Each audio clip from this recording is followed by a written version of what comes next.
সালিসি বৈঠকে বসার জন্য, কিন্তু সেইখানে আমাদের স্যাররা আসছে। এই অবস্থায় অতর্কিতভাবে এই সন্ত্রাসীরা স্যারদের উপরে হামলা করে। আমাদের চা খাওয়া পরে শেষ পর্যায়ে আমরা বের হবো, এর ভিতরেই অতর্কিত একদম সন্ত্রাসী আমাদের হামলা করছে। অতর্কিতভাবে আইসা আমাদের উপরে হামলা চালায়, ধরে প্রচুর মারছে ওখানে বসে।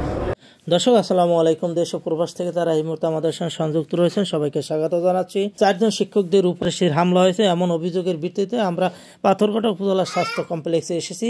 এখানে এসে যা দেখলাম, এর আগে 2 বা 3 দিন আগে একটি মারামারির ঘটনা ঘটেছে। এই মারামারির ঘটনার সালিসির হওয়ার তারিখ ছিল এবং টাইম ছিল সকাল 10টা। এই সালিসির বৈঠকে আসার কথা বলে পক্ষ সালিসিতে এসে হাজির হয়নি। এর না হয়ে তারা অতর্কিত হামলা করেছেন শিক্ষকদের উপরে। সর্বশেষে শিক্ষকরা পাথরঘাটা উপজেলা স্বাস্থ্য কমপ্লেক্সে এসে চিকিৎসা নিচ্ছেন। এখানে আমরা কথা বলার চেষ্টা করব প্রাথমিক বিদ্যালয়ের শিক্ষক সমিতির সেক্রেটারি, সভাপতি, শিক্ষক নেতারা রয়েছেন, তাদের সঙ্গে কথা বলবো। যে শিক্ষকরা আহত হয়েছেন তাদের সঙ্গে কথা বলবো। সে পর্যন্ত আমাদের সঙ্গে সংযুক্ত থাকবেন। আমরা জানবো কে বা কারা শিক্ষকদের উপর হামলা করেছে এবং কি কারণে হামলা করেছে সেই বিষয়ে আপনাদের জানাবো। সর্বশেষ জানবো আসলে কি কি বিষয় নিয়ে হামলার ঘটনা ঘটেছে এবং কেন ঘটেছে, কারা কারা এই হামলা করেছে, শিক্ষকদের উপর এই অতর্কিত হামলার কারণ কি সে বিষয়ে আপনাদের জানাবো। শেষ পর্যন্ত আমাদের সঙ্গে সংযুক্ত থাকবেন।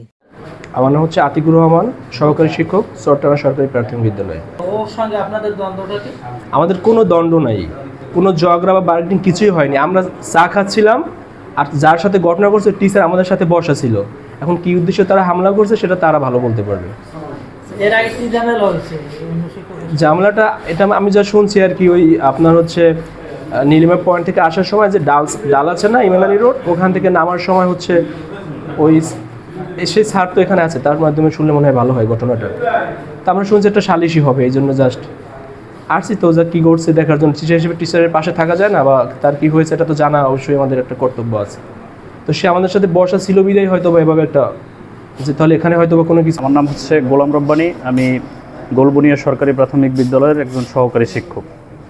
গত 30 তারিখে আমি ওই ইমানালি রোড দিয়ে যাচ্ছিলাম মোটরসাইকেল চালিয়ে, আর অপর দিক থেকে আপনার ওই সফিউল্লাহ নামক একজন ব্যক্তি, সে আমার মুখোমুখি হয়ে যায় আর কি, বাইক, এবং উনি সাইকেল চালিয়ে আসছিলেন। তো এখন উনি বলতেছে যে ভাই আপনার এই সাইডে এত জায়গা থাকতে আপনি কেন এই সাইডে আসতেছেন? আমি বলতেছি ভাই আমি তো রাইট সাইডে আছি, আমি আমার রাইট সাইডে আছি, আপনি রং সাইডে আছেন এবং আপনি এই সাইড দিয়ে যাবেন। উল্টো আমাকে মানে বিভিন্নভাবে বলতেছে যে আপনি কেন যাবেন না ওখান থেকে।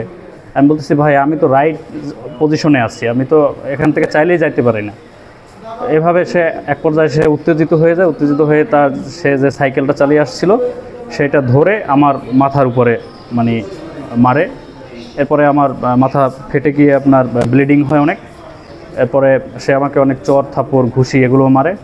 এরপরে স্থানীয় লোকজন প্রাথমিক যে চিকিৎসা সেটা করায় আর কি। 10টায় বসার কথা ছিল ওই বিষয়টা নিয়ে। হ্যাঁ, ওই বিষয়টা নিয়ে বসার কথা ছিল, তাই জন্য শিক্ষকরা আসছে, তাই জন্য আমরা চা খাচ্ছিলাম। এর এক পর্যায়ে তারা অতর্কিতভাবে আইসা আমাদের উপরে হামলা চালায়। এরপরে তো আমাদের 2 জন শিক্ষক আজকে অসুস্থ এবং আমি নিজেও ব্যক্তিগতভাবে অসুস্থ হয়ে পড়ছি। মানে উনি আমাকে ধরে প্রচুর মারছে ওখানে বসে। আমার নাম মোহাম্মদ রেজাউল হাসান, আমি প্রাথমিক বিদ্যালয়ের সহকারী শিক্ষক হিসাবে কর্মরত আছি, পদ্মা সরকারি প্রাথমিক বিদ্যালয়। স্যারের সাথে একটু ঝামেলা হয়েছিল, তো আজকে সালিশ হওয়ার কথা ছিল সকালবেলা, ওই জন্য বলছিল যে সালিশ হবে, আইসে নাই। তো আসলাম, তো পরে শুনলাম যে সালিশি নাকি বিকেলে হবে। এই জন্য আমরা চা খাইতেছিলাম দোকানে বসে, ওই উপজেলার সামনে একটা দোকানে। তারপর হঠাৎ করে আতর্কিতভাবে মানে এরকম রড, তারপর রেঞ্জ নিয়ে আইসা মানে হামলা করা শুরু করছে, মাথায়, তারপর পিঠে, সব জায়গায়। আমরা বুঝতে পারি না যে হঠাৎ করে।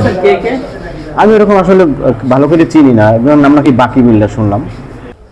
বিষয়টি হলো আজকের থেকে 3 দিন আগে গোলাম রব্বানী স্যার, সহকারী শিক্ষক, গোলবুনিয়া সরকারি প্রাথমিক বিদ্যালয়, তার সাথে ওই বাকি বিল্লার মেজো ভাই শফিউল্লাহ এর সাথে রাস্তায় বসে একটা কথার কাটাকাটি হয়েছে। হুন্ডা এবং সাইকেলের সংঘর্ষ হয়েছে। সেইখানে রং সাইডে ছিল শফিউল্লাহ। স্যারে বলছে যে আপনি রং সাইডে আসছেন কেন? এই কথা বলার পরে সে গাড়ি থামাইয়া ওই সাইকেলটা স্যারের মাথা বসাই মারার পরে স্যারের মাথা কাটে যায়। আবার হাসপাতালে চিকিৎসা করার পরে স্থানীয় পর্যায়ে আমরা চেয়েছিলাম এটা মীমাংসা করার জন্য। আমি শফিউল্লাহর অভিভাবক এবং এই স্যারের অভিভাবক উভয়ের সাথে আসলে যোগাযোগ করি এবং এটা স্থানীয় পর্যায়ে যাতে মীমাংসা হয় সেই অনুযায়ী আজকে সকাল 10টায় প্রোগ্রাম ছিল সালিসি বৈঠকে বসার জন্য, কিন্তু সেইখানে আমাদের স্যাররা আসছে। তো স্যাররা কেন ওই সালিসি বৈঠকে আসছে সেই জন্য এই স্যাররা ওখানে পাথরঘাটা উপজেলা পরিষদের সামনে চার দোকানে চা খেতেছিল। সেই অবস্থায় অতর্কিতভাবে এই সন্ত্রাসীরা স্যারদের উপর হামলা করে, রেঞ্জ দিয়া হামলা করে, যাতে স্যারের দুই স্যারেরই মাথা ফেটেছে এবং শরীরের বিভিন্ন জায়গায় জখম হয়েছে। তো আমি এই ন্যাক্কারজনক ঘটনার আমি তীব্র নিন্দা জানাই এবং এর প্রতিবাদ জানাই এবং এর সুষ্ঠু তদন্ত সাপেক্ষে বিচার দাবি করছি। প্রাথমিক শিক্ষক সমিতি, প্রাথমিক শিক্ষক পরিবার প্রায় 4 লক্ষাধিক আমরা এই পরিবারের সাথে সদস্য আমরা জড়িত। তো আমরা বৃহৎ আন্দোলনের তাহলে ডাক দেবো এবং আন্দোলনের মাধ্যমে আমরা এই বিচার আদায় করে ছাড়বো। শফিউল্লাহ করে এক লোক, উনি সাইকেল চালিয়ে যায় এবং আমাদের ওই গোলাম রব্বানী স্যারের গাড়ি চালিয়ে আসে, হোন্ডা চালিয়ে আসে। আমাদের রব্বানী স্যার অবশ্য সে তার সাইডেই ছিল, তার রাইট পয়েন্টে ছিল, কিন্তু শফিউল্লাহ সাইকেল ওই শফিউল্লাহ স্যারের সাইড দিয়ে সে রং সাইড দিয়ে যাচ্ছিল। তখন এটা তার মানে ওই আমাদের ওই গোলাম রব্বানী স্যারের বক্তব্য আর কি। হ্যাঁ, সেখানে বলা হয়েছে যে রব্বানী স্যারের বলছে যে আমি আমার রাইট পয়েন্টে ছিলাম, কিন্তু সে রং সাইডে এসে আমাকে বলে আপনি ওই সাইডে দেখবেন, ওই সাইডে তো জায়গা আছে। হ্যাঁ, তখন সে বলছে কেন আমি রং সাইডে যাব? হ্যাঁ, তো আমি তো আমার সাইডেই আছি। কথা বলার পর তার সাথে একটু কথা কাটাকাটি হয়েছে। এক পর্যায়ে সে ওই শফিউল্লাহ আমাদের রব্বানী স্যারের ওই হুন্ডার উপরে সে তার গা সহ সাইকেল তার দিকে নিক্ষেপ করছে এবং সে মাথায় আঘাতপ্রাপ্ত হয়েছে এবং পরে তাকে অ্যাসল্টও করছে। কিন্তু আমাদের গোলাম রব্বানী স্যার অত্যন্ত ভদ্র মানুষ, নিরিবিলি মানুষ, সে তার কিছু না বলে সে তার আত্মসম্মান নিয়ে সে ওখান থেকে চলে গেছে। পরবর্তীতে আমাদের গোলাম রব্বানী স্যার, আমরা যারা শিক্ষক আছি, সিনিয়র শিক্ষক আছি, এদের সাথেও সে বলছে যে স্যার বিষয়টি এভাবে ঘটছে, আর কী করা যায়। তা পরবর্তীতে তাদের সাথেও সমন্বয় করা হয়েছে, বলা হয়েছে এবং এই 2 দিনে 2 থেকে 3টা তারিখও তারা দিয়েছে সমন্বয় করার জন্য। আমরা যারা শিক্ষক, যেহেতু আমাদের আত্মসম্মান বলতে আমাদের একটা বিষয় আছে, আমরা চাচ্ছিলাম যে বিষয়টা যাতে গড়িয়ে না যায় এবং যেহেতু একটা ঘটনা ঘটে গেছে, হ্যাঁ, তো সেহেতু আমরা সমন্বয় করার জন্য চেষ্টা করছি। এবং আজকের সকাল 10টায় আমাদের শিক্ষক সমিতির সদস্য সচিব নেসার স্যার আমাকে ফোন দিয়ে বললো যে দুলা স্যার, রব্বানী স্যারের সাথে তো একটা ঘটনা ঘটছে, আজকে আমরা 10টায় একটা আমাদের বৈঠক হওয়ার কথা আছে, আপনি একটু থাকবেন। হ্যাঁ, এটা লাভ পয়েন্টে থাকবেন। আমি ঠিক আছে স্যার, থাকবো। মানে তা আমি খুব সকালে 9:30টার দিকে আমি, যেহেতু আজকে জুম্মার দিন, আমি রেডি হয়ে বের হয়েছি এবং আমি উপজেলার সামনে গেটে আসার পরেই আমাদের আতিক স্যার ছিল, তারপর ওই রব্বানী স্যার ছিল, তারপর শাহজাহান স্যার ছিল, তারপর আরও তারপর ওই মানুষ স্যার ছিল। এরকম আমরা 6-7 জন শিক্ষক আমরা সামনে ছিলাম। থাকার পর আর আমরা সবসময়, যেহেতু শুক্রবার বন্ধের দিন, আমরা একত্রে থাকলে সবসময় চা খাই, নিজের একটু মজা করি। তা আমরা ওই সামনে একটা দোকানে, চার দোকান বলি আসেন আমরা একটু চা খাই। তা আমাদের চা খাওয়া পরে শেষ পর্যায়ে আমরা বের হবো, এর ভিতরেই আমাদের অতর্কিত একদম সন্ত্রাসী আমাদের হামলা করছে। প্রথমে গিয়ে আমাদের ওই স্যারের নাম কি,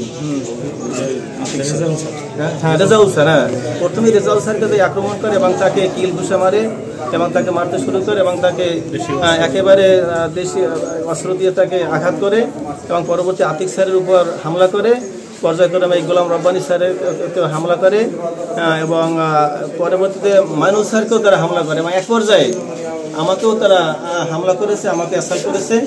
তো আসলে বিষয়টা অত্যন্ত দুঃখজনক। আজকের আমরা শিক্ষক সমাজ, আমরা মানুষ ধরার কারিগর, আমরা আজকে বন্ধের দিন আমরা 5-6 জন শিক্ষক এখানে বসে চা খাবো, আমরা সেখানে সন্ত্রাসীরা হামলা করবে, তাহলে আমরা কোথায় যাব? দেশটা কোথায় আছে? কাজে এই বিষয়টা আমি আপনারা যারা প্রেস মিডিয়ার সম্মানিত সদস্যবৃন্দ আছে তাদের দৃষ্টি আমি আকর্ষণ করছি যে এই বিষয়টা যাতে আমাদের পেপার পত্রিকায় ভালো করে ফলো করা হয়। ইউনো মহোদয় স্যারের দৃষ্টি আকর্ষণ করছি, স্যার যাতে আমাদের উপর কেন অন্যায়ভাবে আক্রমণ করা হলো, আমরা এই দৃষ্টান্তমূলক শাস্তি চাচ্ছি সন্ত্রাসীদের এবং